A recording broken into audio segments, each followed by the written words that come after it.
Hey, so who are you and how did you aid in the development of Texas legislation regarding name, image, and likeness for student athletes?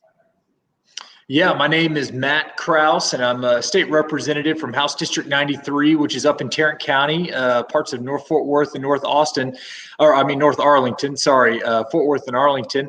And this is something that we had been working on for about a year or so before last session, and so we'd been seeing the move across the country on these name, image, likeness bills, and thought, you know what, Texas has got to act too.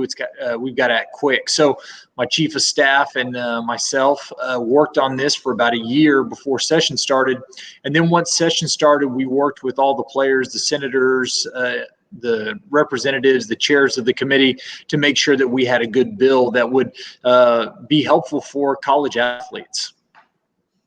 Please explain SB 1385, including its effective date, July 1st, 2021. Yeah, so SB 1385 is the name, image, likeness bill that you've seen in many of the other states around the country.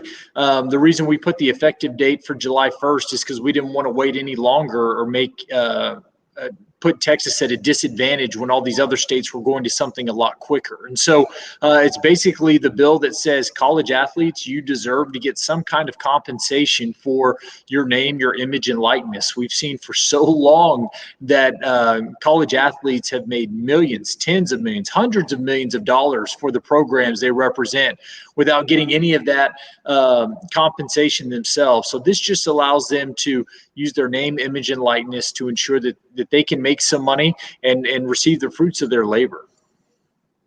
What legislative fail-safe have been put into place by Texas legislators to protect student athletes?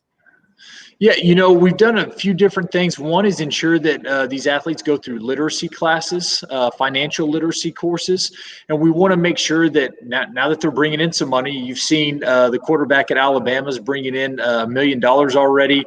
The new Clemson quarterback already has his endorsement deal with Dr. Pepper and others. And so now they're going to start making some real money. And so we want to make sure for those athletes in Texas that they have some kind of financial literacy, understanding, hey, how do I save? How do I put money away? What should I be doing here with some of my investments? And so those financial literacy classes are one of those fail safes. And then we also have professional representation, encouraging those student athletes to find some kind of outside representation that will allow them to navigate this entire process to make sure they're doing it correctly and getting the most benefit from it. So I'd say those are probably the two biggest fail safes in there, is outside help and those financial literacy courses.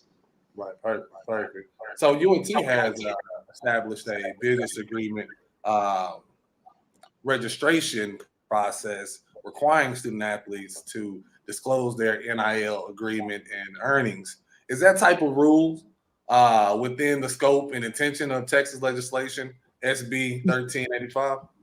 Yeah, there is a disclosure statement in that bill, and that came about after talking with lots of the universities and others about how this would practically work out should we put a name, image, likeness bill into law, because they've got some considerations such as, if you don't know where you're getting money, are you competing against a contract that the college already has, which you're not allowed to do? So let's say the college has a contract with Wingstop and a player wants to go with Buffalo Wild Wings. Right? You can't do that because then they're competing against each other.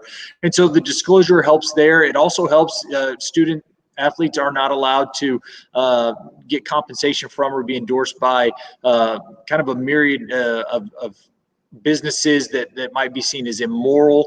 There's a morality clause in there. So you want to make sure that the student athletes are only getting into these agreements with businesses that are lawful and allowable under the law, and also to make sure you're not at cross purposes with what the university is trying to do, which is part of the law as well.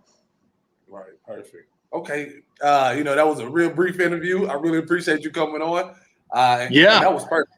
I'm glad you agreed to it. Thank you.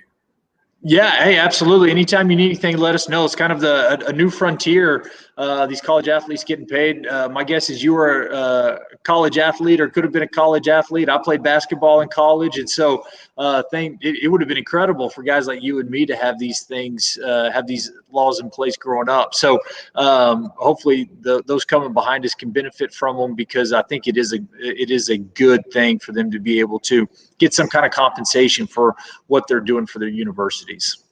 Hey, I definitely agree. Again, I really appreciate it. Thank you. Absolutely. Anytime. Let me know. All right, take it easy. All right.